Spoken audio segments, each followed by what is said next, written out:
Assalamualaikum warahmatullahi wabarakatuh. Kami dari kelompok 7 ingin memaparkan materi tentang manajemen kas yang dibimbing oleh Bapak Panji Parman SEMAK dan yang beranggota kelompokan 3 orang, Ditya Triani, saya sendiri Salma Muhafilah, Della Aprilianti. Manajemen kas yaitu seluruh uang tunai yang ada di tangan atau dapat disebut juga cash on hand atau yang ada di perusahaan beserta pos-pos lain yang dalam waktu dekat dapat diuangkan sebagai alat pembayaran kebutuhan finansial yang mempunyai sifat paling tinggi likuiditasnya. Sedangkan menurut para ahli, kas yaitu pertama menurut Munawir, uang tunai yang digunakan untuk simpanan membiayai operasi perusahaan, termasuk cek yang diterima dari para pelanggan dan simpanan perusahaan di bank dalam bentuk giro atau demand deposit. Kedua, menurut Theodorus M. Tuanankota AK, uang tunai dan simpanan-simpanan di bank yang langsung dapat diuangkan pada setiap saat tanpa mengurangi nilai simpanan tersebut. Yang ketiga, menurut standar akuntansi keuangan, yaitu alat pembayaran yang siap dan bebas digunakan untuk membiayai kegiatan umum perusahaan. Sifat-sifat kas. Ada 3, yaitu kas selalu terlibat dalam hampir semua transaksi perusahaan. Kas merupakan harta yang siap dan mudah untuk digunakan sebagai transaksi serta dapat ditukar dengan harta lain, mudah dipindahkan, dan beragam tanpa tanda pemilik. Jumlah uang kas yang dimiliki oleh perusahaan harus dijaga sedemikian rupa sehingga yang tidak terlalu banyak dan tidak kurang. Yang termasuk ke dalam kas antara lain uang logam, uang kertas.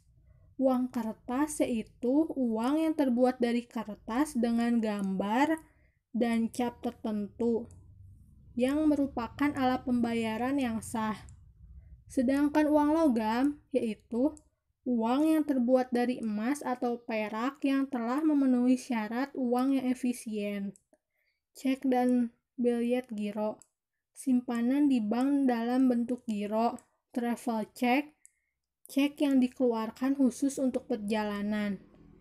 Money order yaitu surat penting membayar sejumlah uang tertentu berdasarkan keperluan pengguna. Kasir cek yaitu cek yang dibuat oleh suatu bank untuk suatu saat dapat dicairkan di bank itu juga. Bank draft yaitu cek atau perintah membayar suatu bank yang punya rekening di bank lain yang dikeluarkan atas permintaan atau nasabah melalui penyebaran lebih dulu di bank pembuat. Sumber-sumber kas.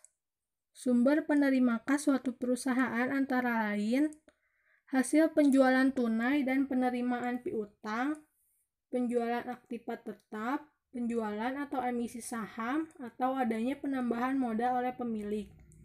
Pengeluaran tanda bukti hutang wesel, hutang obligasi, hutang bank, dan lain sebagainya. Penerimaan di luar usaha perusahaan seperti bunga, adanya penerimaan dari sewa bunga atau dividen hadiah atau restitusi pajak. Baik, selanjutnya kita akan membahas mengenai manajemen kas atau kas manajemen. Kas manajemen yaitu kumpulan kegiatan pengelolaan uang yang dimiliki perusahaan dalam pencapaian tersedianya kas yang optimal dan perolehan bunga maksimal dari uang tunai yang tidak terpakai. Sehingga pengelolaan manajemen kas yang baik dalam suatu perusahaan akan membantu manajemen kas mendanai pengeluaran yang telah dilakukan dengan baik tepat pada waktunya. Begitupun dalam memenuhi kewajiban yang harus dibayar ketika terjadinya jatuh tempo. Manajemen kas terdiri dari 1. Penentuan aktiva likuid yang optimal, 2. Menentukan metode pengendalian, pengumpulan dan penggunaan data, 3. Menentukan jalan investasi jangka pendek yang tepat. Motif-motif dalam manajemen kas itu ada 3. Yang pertama, motif transaksi. Motif transaksi digunakan untuk membiayai kegiatan sehari-hari karena aliran kas masuk tidak sama dengan aliran kas keluar.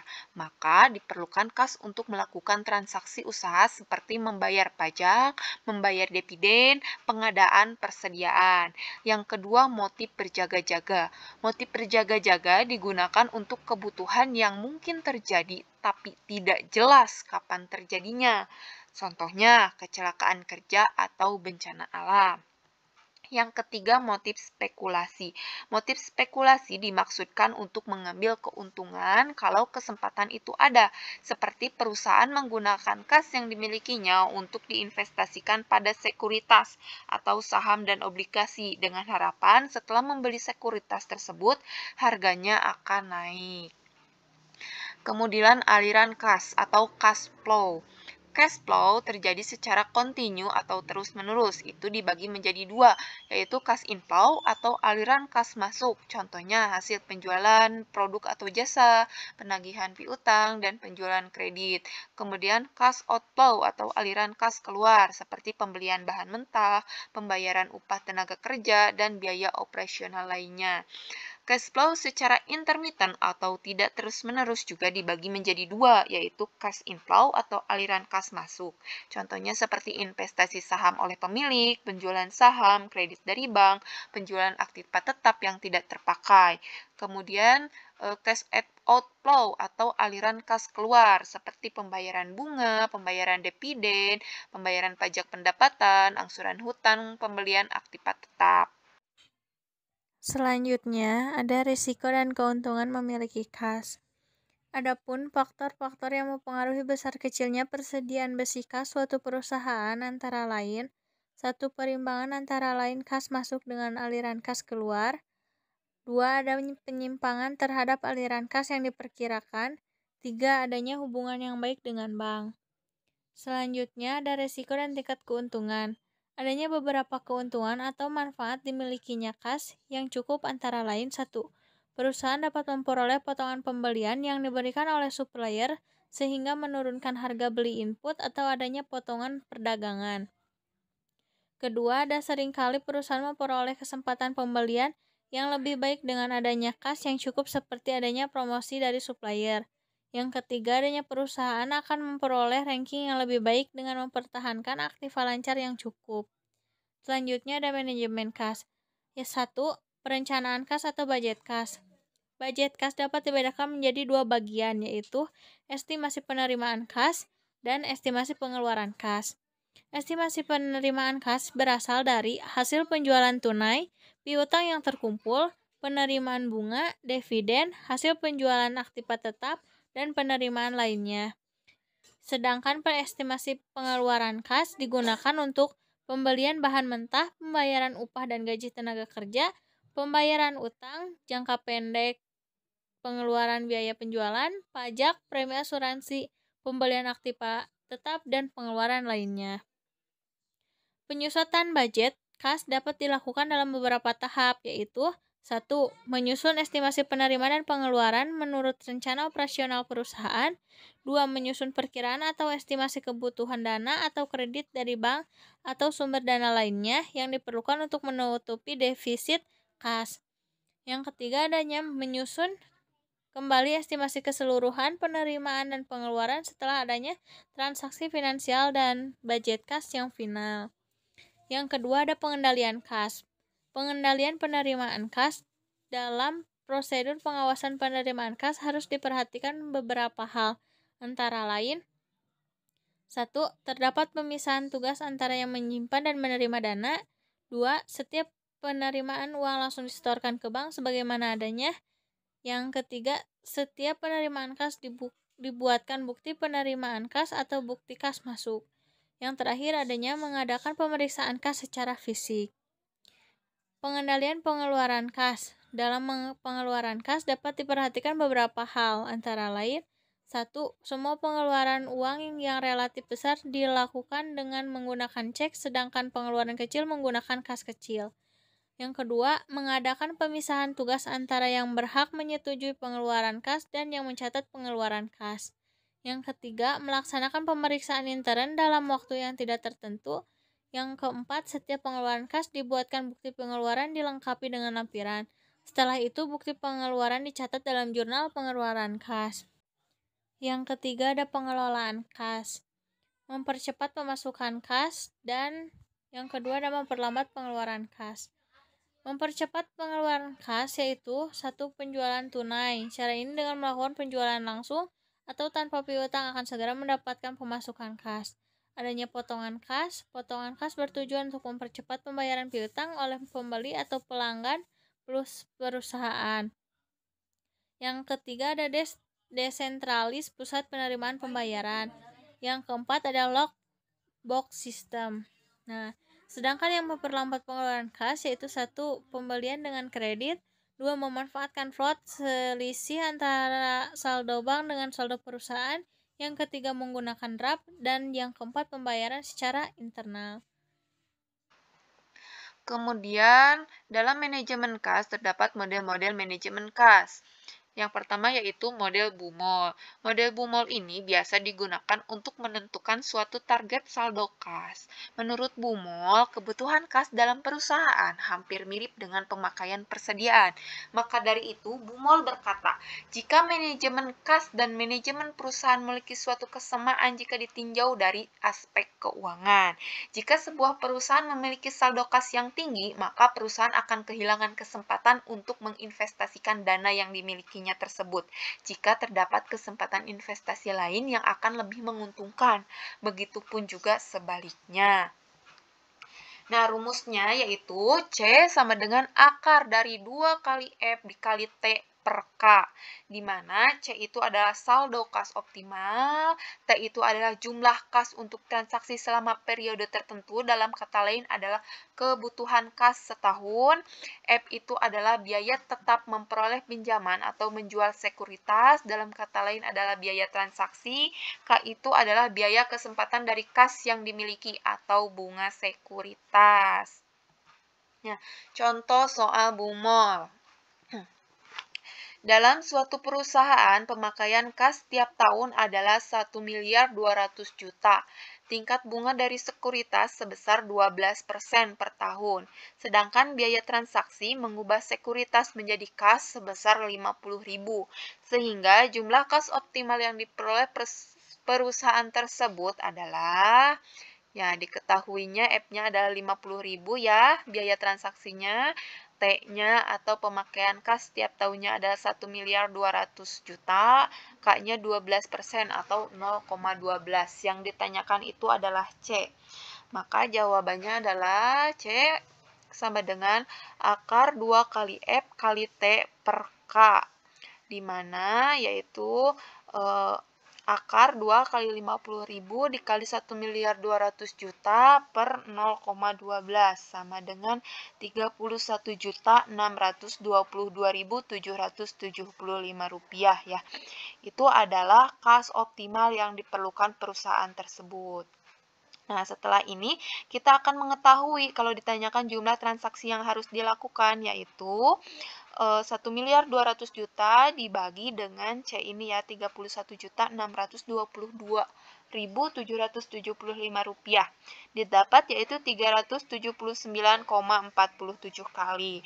Dan rata-rata saldo kasnya yaitu yang ini C dibagi 2 yaitu 31.622.775 rupiah dibagi 2. Didapatkan hasil 15.811.387,5 rupiah.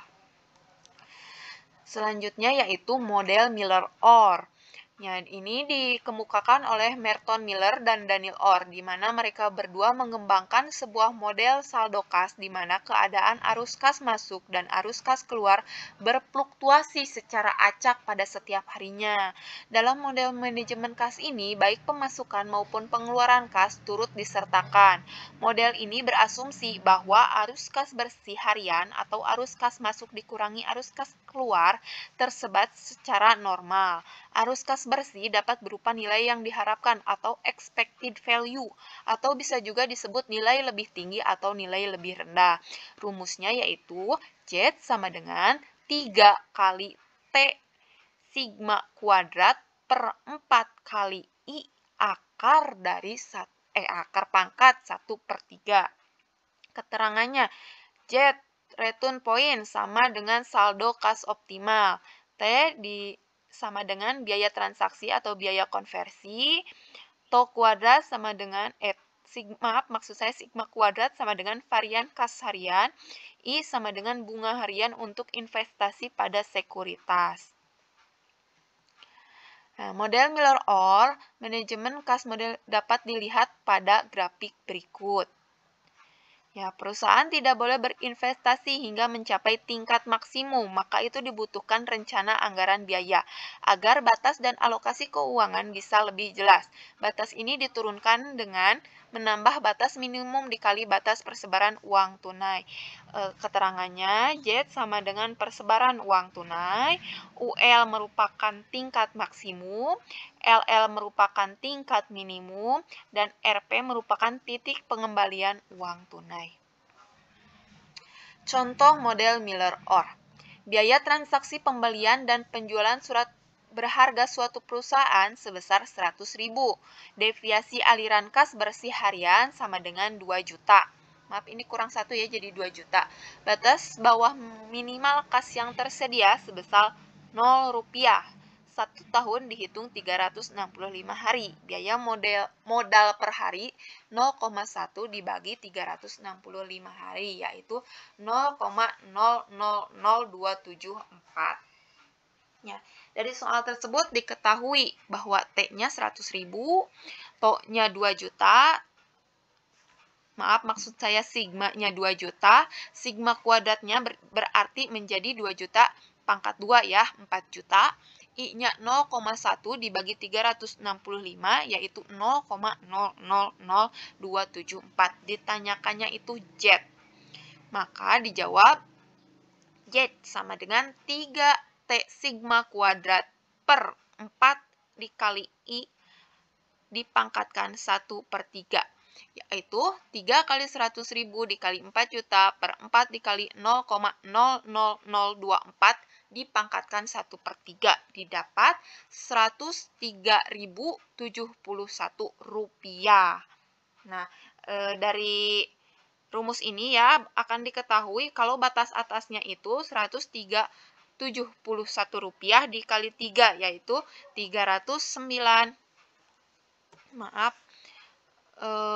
213 rupiah, dan rata-rata saldo kasnya yaitu 4 dikali 103.071 rupiah dibagi 3 yaitu 137.428 rupiah.